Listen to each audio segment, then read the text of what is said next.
Peço a bênção de todos e vamos então iniciar o nosso encontro de hoje, cujo tema, até a pedido de mais de um de vocês nos últimos encontros que tivemos, eu lembro que mais de um manifestou o interesse de que nós discutíssemos os vários tipos de ritos, né?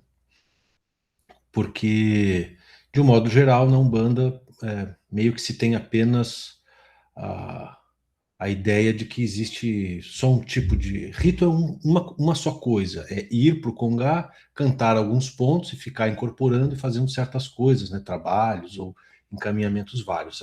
A ideia geral, majoritária, é essa, né? Não há outros tipos de práticas, de ritos, etc., né? Nós até sabemos que existe, de ouvir falar que alguém faz e tal, mas muito en passant, né? Então, a ideia do encontro de hoje é jogar um pouco de luz em cima desse tema. E, claro, depois da minha breve exposição, quero ouvir, especialmente dos sacerdotes presentes, né, como que é a compreensão e a prática no terreiro de cada um de vocês em relação a essa classificação que eu vou propor aqui. E já começo, então, dizendo que classificação é algo que não é certo ou errado, não tem uma classificação certa e uma classificação errada. Classificação é apenas o agrupamento de coisas em determinadas classes, né, em determinados grupos.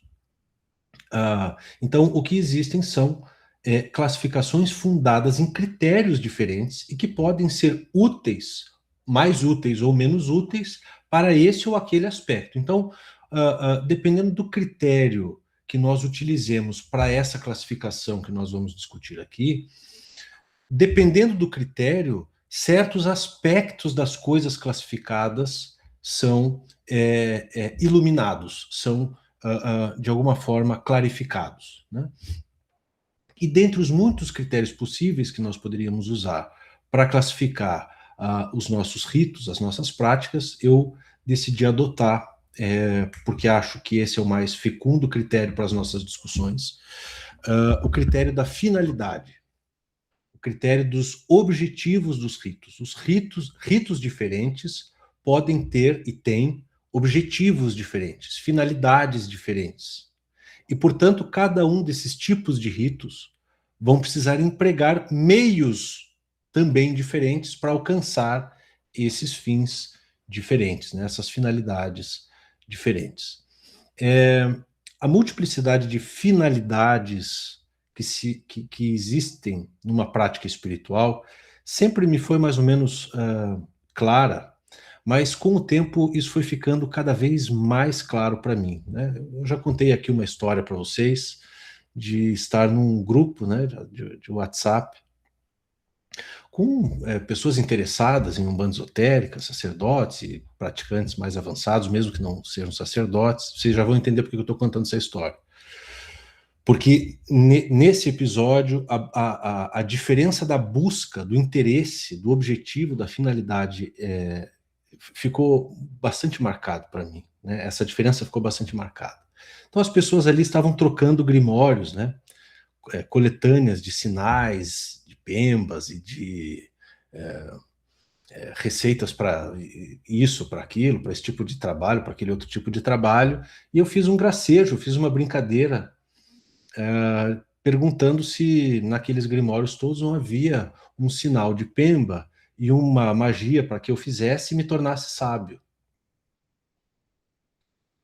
Não existe um sinal aí? Vocês não conseguem descolar para mim, por gentileza, um sinal que eu risque aqui numa madeira, faça determinados procedimentos e daí eu fique bom, eu fique sendo bom, um homem bom, né? E eu fiz esse gracejo e algumas pessoas vieram perguntar o que eu queria dizer com aquela pergunta, né? E conversamos e tal, e ali fica evidente, né, a diferença de propósitos, a diferença de finalidades que se pode ter numa prática espiritual. É claro que você não precisa ter só uma dentre várias possíveis. Nós já vamos discutir isso mais a fundo, mas esse episódio deixou muito claro, né, que às vezes praticantes, mesmo muito avançados, pelo menos no quesito do tempo, né, estão há muito tempo numa determinada tradição, continuam se demorando nas finalidades mais superficiais, mais imediatistas, mais fenomênicas e mais pragmáticas da prática umbandista, né? E isso ficou particularmente exemplificado nesse episódio. Pois bem, vamos então comendo pelas beiradas, né? Como se diz.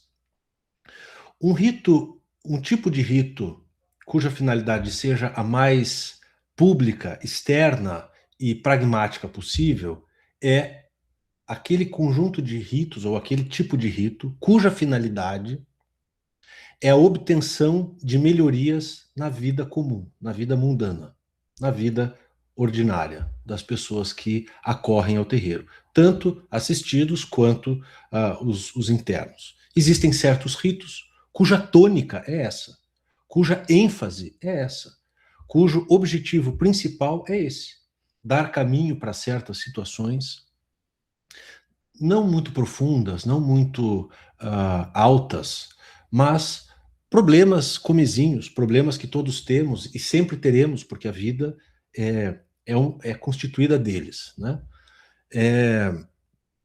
Então, a primeira finalidade, a finalidade mais externa, mais pública, mais instrumental, mais emergencial que há é essa finalidade: obtenção de melhorias nesta vida, na vida mundana. Então, são demandas da saúde, do trabalho, do afeto, etc. Né? Considerando essa finalidade, quais são os meios idôneos para alcançar essa finalidade num contexto de uma prática religiosa?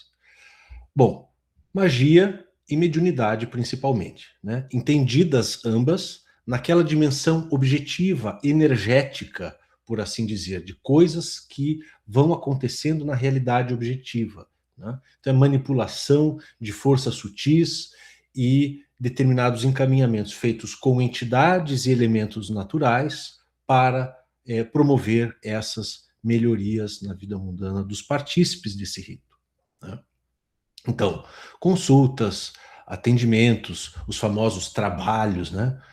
Trabalhos, passes, descarregos, limpezas, defumações, banhos de ervas, pontos riscados, cantados, toda essa profusão de elementos, nesse tipo de rito, está essa profusão de elementos a serviço dessas melhorias superficiais da vida, né?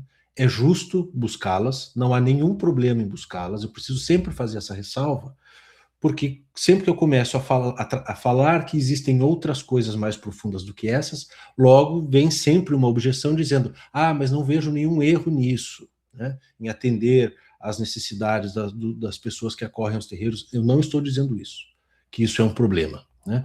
O problema não está nessa finalidade, o problema está em fazer com que essa seja a única finalidade do terreiro, né? Que isso é uma coisa completamente diferente, né? Porque podem dizer o que disserem, podem espernear o quanto quiser, mas o fato é que, se um terreiro fica só nisso, ou quase só nisso, dificilmente ele vai se enquadrar, ou impossivelmente ele vai se enquadrar no conceito de religião, ou de prática espiritual. Ele vai ser qualquer outra coisa, pode dar qualquer outro nome, mas um templo religioso é que não é, né? Um templo espiritual, iniciático, é que não é, né? Por quê? Porque tende a haver, se nós estamos falando de religião, de prática espiritual, tem que existir alguma finalidade, ou um conjunto de finalidades, além destes objetivos pragmáticos. Eu postei esses dias na minha página pessoal um trechinho bem curto, de segundos, do Ferreira Goulart, um poeta brasileiro, em que ele é tão feliz na resposta que ele dá. Perguntam a ele o porquê da arte, né? O que é a arte, o porquê da arte. E ele responde com uma concisão e uma elegância e uma profundidade incríveis quando diz assim: ora, a arte existe porque a vida não basta, né? Eu faço poemas porque a vida não basta, né? E aí ele diz: além de todas as noites que existem, né, foi lá o pintor tal e pintou uma determinada a noite lá de Van Gogh, né? Então uma noite a mais no mundo se fez ali, porque todas as outras noites da vida comum não bastam, né? E eu acho que se isso vale para a arte, como tão bem colocou o nosso poeta Ferreira Goulart, isso vale tanto quanto, ou até mais, quando o assunto é religião, quando o assunto é espiritualidade. Se nós estamos falando de espiritualidade, se nós estamos falando de religião, não existe religião cuja cosmologia não transcenda enormemente esta vida que vivemos. Muitas delas falam que existem muitas outras vidas, muitos outros locos, né, locais, uma cosmologia imensa, infinitária, às vezes como a cosmologia oriental e assim por diante. Né? Então, é estranho, se não contraditório, que uma prática espiritual esteja 100% a serviço desta única vida. Então tem que haver outras finalidades, porque esta vida não basta, como diz o Ferreira Goulart. E é no contexto dessas outras finalidades que nós vamos entender os outros tipos, e são só mais dois. Eu fiz uma classificação ternária, tá? E que guarda uma certa correspondência com as três dimensões da nossa personalidade. A parte mais física, operativa, a parte mais afetiva, emocional, que é o segundo tipo, uma parte mais contemplativa, intelectual, mental, por assim dizer. Né? Muito bem. Existe um outro tipo de finalidade, pelo menos nas várias religiões, não sei se na Umbanda essa finalidade é muito quantitativamente presente e qualitativamente presente em muitos praticantes, não sei, talvez sim, mas nós vemos isso muito em correntes, por exemplo, do hinduísmo, mesmo no cristianismo, que é uma necessidade marcadamente emocional, né, sentimental, volitiva, a vontade de estar mais próximo do divino, de manter uma relação pessoalizada, marcada por amor, por gratidão, por todo esse complexo de sentimentos superiores, de amor filial, por divindades, ou pela divindade única, quando esse é o caso. Né? Então, essa finalidade, falando de forma mais simples, é a necessidade de aproximação entre o humano e o divino. Aqui, vejam bem, o bem buscado, o objetivo, o valor em jogo, não é mais algo de externo num sentido ordinário. Pode até ser algo de externo, porque tem uma divindade externa envolvida, evidentemente, mas é sobretudo essa relação entre mim e esta divindade ou estas divindades. Então, já há algo que demanda alguma interioridade. Todas as tradições espirituais sérias conhecem essa vontade de contatar, de estabelecer um contato com o amor divino, né? com o divino.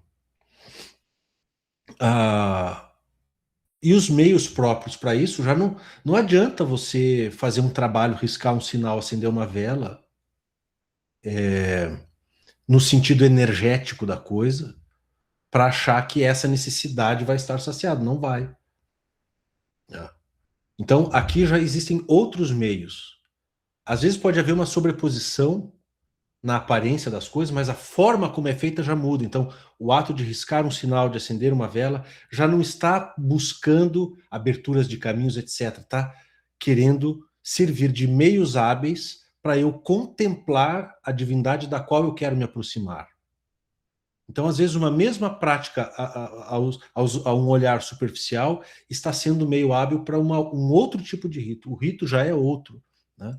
Então, oferendas simbólicas, ritos de louvação, né? de contrição, o zelo com o templo e, decisivamente, o cultivo das virtudes. Aqui entra o cultivo dos nossos sentimentos, da nossa vontade, do nosso caráter, a purificação disso como oferenda e como meio de aproximação do divino. Não tem como aproximar-se do divino sem nós sermos menos porcarias do que somos.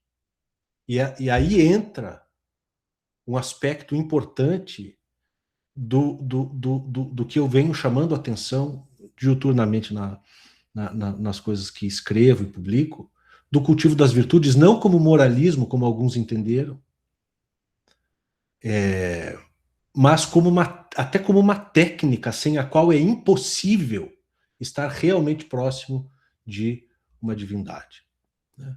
Você pode riscar quantos sinais quiser, acender quantas velas quiser. Se você não cultivar a bondade, você nunca vai chegar perto de Iemanjá, não adianta. Pode se jogar no chão, pode fazer o que quiser, não adianta. Né? Então, os meios próprios para essa aproximação crescente com o orixá são meios já muito diferentes, mesmo que na aparência possam ser semelhantes, com aqueles meios empregados para conquistar certas aberturas na vida comum. Né?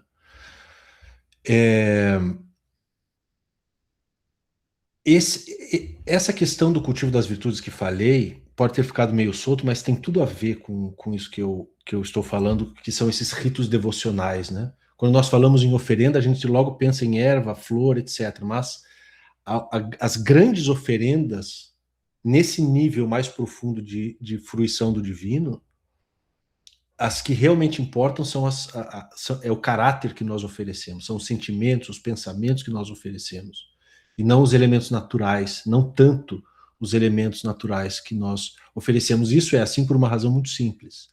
Existe o que eu chamo de ônus de similitude, ônus de semelhança. Se você quer estar próximo de uma divindade, você tem que ser parecido com ela. Não tem jeito. Não tem como ser diferente. Tá? O Cristo falou isso, né? Sede perfeitos como vosso Pai, que é perfeito. Né? Nada fácil de cumprir esse mandamento, né? Ele nos pede nada menos do que a perfeição. Né? Muito bem. Então, esse é o segundo tipo de ritual, né? Que são os ritos devocionais. Né? Aqui e ali também se falam ritos de louvação. Aqui você pode ter, mas não precisa ter necessariamente a incorporação. Pode ter, mas não precisa ter processos magísticos no sentido energético da coisa, naquela compreensão energética da coisa. Pode ter, mas pode não ter. E é necessário que haja outras coisas, outros meios, outras compreensões, outras intenções, sobretudo. Né? Então, esses são os ritos devocionais. Veja, é importante nós falarmos de critérios, finalidades, etc., porque pode acontecer o seguinte: nós chamarmos um rito de devocional e ele, na verdade, não ser. Né? Se você vai fazer um rito que você chama de devocional, e você vai, nós precisamos oferendar, nós precisamos preceituar o orixá, e você está pensando nisso a modo magístico, energético, para conseguir certas vantagens, isso não é propriamente um rito devocional. Esse é um rito chamado de devocional, mas sem direitos de ser assim chamado. Né? Um rito devocional ele tem que ser realmente devocional. Né? Ou seja, a tua intenção, a tua inclinação interior tem de ser: eu quero fazer desse rito um conjunto de meios hábeis para eu me aproximar daquela realidade da qual eu me distancio tanto no dia a dia da minha vida, que é a realidade divina, a realidade das santas almas, a realidade dos iluminados, etc, etc.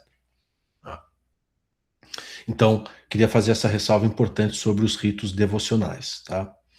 E por fim, e aqui vocês já vão começar a entender que essa sequência que eu falei, né, ritos operativos ou pragmáticos, ritos devocionais e agora, por último, os ritos contemplativos, o que existe não é tanto uma escala em que os posteriores revogam os posteriores por serem absolutamente melhores, mas é uma ordem sucessiva de crescente interiorização. Nos ritos de caráter contemplativo, a finalidade não é nada menos do que a identificação com o divino. Você já não quer mais se relacionar com uma pessoa exterior divinizada. Você quer perceber-se como divino. Então, essa identificação com o divino, ou seja, com o mais profundo de si mesmo, que é a consciência espiritual pura, né? A autoconsciência, que não é nem o nosso corpo físico, nem o nosso corpo astral, nem o nosso corpo mental. Não é nenhuma dessas três coisas, né? Com as quais nós tão persistentemente nos identificamos. Nós queremos acessar uma realidade difícil de descrever em palavras, ou até impossível de descrever em palavras, mas acessível à experiência da consciência, que é justamente essa, que é a coisa mais misteriosa que existe na realidade, que é a consciência. A consciência de um sujeito. Né? Então aqui já não se busca nenhuma vantagem para a vida, tanto faz se você é rico, se é pobre, se está doente, se não está, tanto faz. Não faz a menor diferença nesse nível de contemplação. Né? E você tampouco está buscando uma outra pessoa com a qual quer se relacionar otimamente bem. Você está buscando a si mesmo. Então, esses ritos contemplativos, são ritos em que o que ocorre é uma reflexão da consciência sobre si mesma. A palavra reflexão vem daí, né? É dobrar-se de novo sobre si mesmo. Então, quais são os meios próprios se a finalidade é esta? Né? Retiros, recolhimentos, silêncio, meditação, concentração, práticas de ascese, estudo teórico. Né? Tudo isso favorece essa capacidade de não se enganar mais com essas falsas identificações. Né? Eu me identifico com o meu corpo, eu me identifico com os meus desejos, com os meus sentimentos, com as minhas emoções. Ou seja, todos esses meios que eu falei são eficazes, crescentemente eficazes, para que nós possamos acessar a autoconsciência. Né? Então, muito bem, como eu disse, nessa escala não houve uma escala de... Não é como passar de série, você deixa as séries para trás, né? Esses três tipos de ritos, eles são importantes para qualquer pessoa, né? Mas existe sim um grau crescente de interiorização e de aprofundamento na prática. É inevitável que somente praticantes que realmente avançaram na senda espiritual vão sentir estas finalidades, vão querer estas finalidades, como a identificação com o divino e o relacionamento com o divino, o relacionamento devocional com o divino. Grande parte não sente esse apelo, nem quer essas coisas. Às vezes pode até negar que isso seja relevante. Né? Então, isso é um caminho para dentro. Né? A exposição que eu fiz, a sequência que eu usei, é um caminho para dentro. Né? Outra ressalva que eu queria fazer, já estou me encaminhando para o fim, é que essa classificação não é estanque, ou seja, qualquer rito, qualquer prática, sempre vai ter um pouco dessas três coisas mais ou menos misturadas. Né? É impossível que, mesmo num rito público de atendimento e tal, você não seja invadido em certos momentos, pelo menos por um senso devocional, ou tenha um insight contemplativo, né? Isso pode acontecer. Então, essas são tipos, são classificações abstratas, e, na realidade, o que existem são apenas predominâncias. No rito público de caridade predomina o aspecto operativo pragmático, nos ritos devocionais, verdadeiramente devocionais, predomina o aspecto da busca por uma conexão, por uma aproximação com o orixá e o ancestral ilustre, né? E nos ritos contemplativos predomina o aspecto de buscar aí uma autodescoberta, né? Autodescoberta da própria consciência.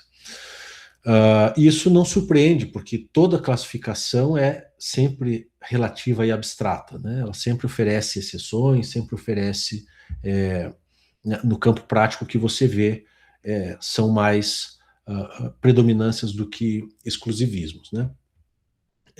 Então é isso, a minha exposição era essa. Eu consegui me manter no meu prazo aqui de meia hora, até menos, e queria já, logo sem demora, passar para os debates com vocês.